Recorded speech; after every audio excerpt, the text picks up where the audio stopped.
Baby doll गाने से शोहरत पाने वाली गुलकारा कनिका कपूर ने भारतीय गानों की इंडस्ट्री की हकीकत बेनकाब कर दी। मीडिया रिपोर्ट के मुताबिक कनिका कपूर ने इंटरव्यू में इंकिशाफ किया कि भारत में गुलकारों को एहसान जताकर सिर्फ 101 रुपये दिए जाते हैं।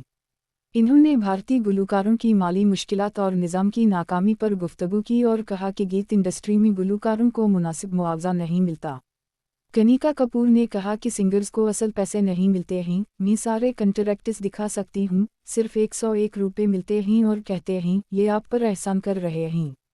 गुलकारा ने मजीद कहा कि मैं आपको भारत के बड़े सिंगर्स के बारे में बता सकती हूँ कि इन्हें भी अपने बेहतरीन गानों के पैसे नहीं मिले हैं।